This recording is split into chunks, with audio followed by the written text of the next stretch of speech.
Hello दोस्तों, एक बार फिर मेरे YouTube चैनल में आपका स्वागत है। शेयर बाजार के बारे में और सीखने के लिए चैनल को सब्सक्राइब कीजिए, वीडियो को लाइक कीजिए। चलिए वीडियो को शुरू करते हैं। टेक्निकल एनालिसिस क्या है, एक उदाहरण से समझते हैं। कल्पना कीजिए कि आप विदेश में छुट्टी मना रहे हैं, एक ऐसे देश में जहां भाषा, मौसम, रहन सहन, खाना सब कुछ आपके लिए नया है। पहले दिन आप दिन भर घूमते हैं और शाम तक आपको जोर की भूख लग जाती है। आप एक अच्छा खाना चाहते हैं।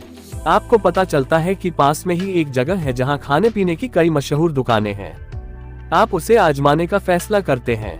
वहां जाकर आपको बहुत सारी दुकानें दिखती हैं और वहां बिक रही हर चीज अलग और मजेदार दिखती है। अब आप असमंजस में हैं कि क्या खाया जाए। आप लोगों से पूछ भी नहीं सकते क्योंकि भाषा आपको नहीं आती। ऐसे में अब आप क्या करेंगे, क्या खाएंगे? आपके सामने दो विकल्प हैं। ऑप्शन 1, आप पहली दुकान पर जाएंगे और देखेंगे कि वह क्या पका रहा है। पकाने के लिए वो किन किन चीजों का इस्तेमाल कर रहा है, उसके पकाने का तरीका क्या है, और हो सके तो थोड़ा सा चख कर भी देखेंगे। तब आप तय कर पाएंगे कि यह चीज आपके खाने के लिए अच्छी है या नहीं। जब ये काम आप हर विक्रेता के साथ करेंगे, तब आप अपनी पसंद की जगह ढूंढ पाएंगे और मनपसंद चीज खा पाएंगे। इस तरीके का फायदा यह है कि आप पूरी तरीके से संतुष्ट रहेंगे कि आप क्या खा रहे हैं, क्योंकि इसको खाने के लिए आपने खुद रिसर्च की है।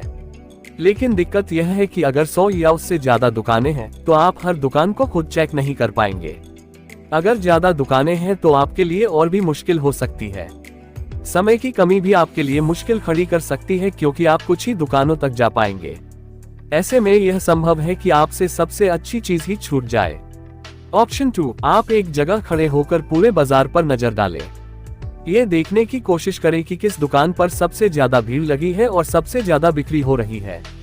इस तरह से आप अनुमान लगा सकते हैं कि उस दुकान में जरूर से अच्छा खाना मिल रहा होगा, तभी वहाँ इतनी भीड़ है। अपने अनुमान के आधार पर आप उस दुकान पर जाएंगे और वहाँ खाना खाएंगे। इस तरीके से इस बात की संभावना ज्यादा होगी कि आपको उस बाजार का सबसे अच्छा खाना मिल सके। इस तरीके का फायदा यह है कि आप अधिक से अधिक अच्छी दुकानों को जल्दी से खोज पाएंगे और सबसे ज्यादा भीड़ वाली दुकान पर दांव लगाकर अच्छा खाना पाने की उम्मीद कर सकते हैं। मुश्किल यह है कि हो सकता है कि भीड़ की पसंद गलत हो और आपको हर बार अच्छा खाना ना मिले। इन दोनों विकल्पों को जानकर आपको समझ में आ ही गया होगा कि पहला ऑप्शन फंडामेंटल एनालिसिस के जैसा है, जहां पर आप खुद कुछ कंपनियों के बारे में गहराई से रिसर्च करते हैं। ऑप्शन 2 ज्यादा करीब है टेक्निकल एनालिसिस के। यहाँ पर आप पूरे बाजार में मौके तलाशते हैं, ये देखते हुए कि बाजार इस समय किधर जा रहा है और बाजार की पसंद क्या है।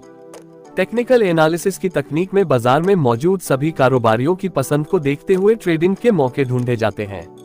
बाजार के ज्यादातर कारोबारियों की पसंद क्या है, इसको पहचानने के लिए शेयर या इंडेक्स के चार्ट को देखा जाता है। कुछ समय बाद उस चार्ट में एक पैटर्न बन जाता है और उस पैटर्न को देखकर आप बाजार का संकेत समझ सकते हैं। टेक्निकल एनालिस्ट का काम है कि वो इस पैटर्न को समझे और अपना नजरिया बनाए।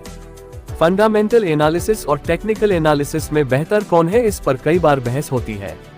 लेकिन वास्तव में बाजार में सबसे अच्छी तकनीक जैसी कोई चीज नहीं होती। हर तकनीक की मजबूतियां और कमजोरियां होती हैं। दोनों तकनीक अलग अलग हैं और उनके बीच में तुलना करने जैसा कुछ है नहीं।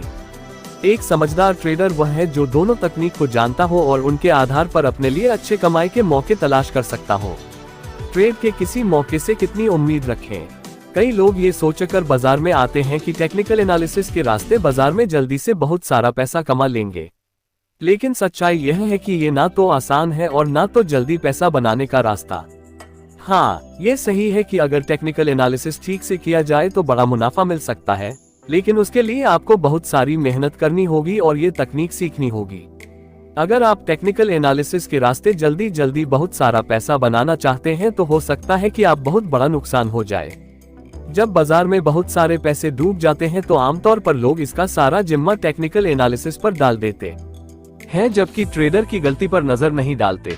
इसलिए जरूरी है कि टेक्निकल एनालिसिस के आधार पर ट्रेड करने के पहले अपनी उम्मीदों को काबू में रखें और समझें।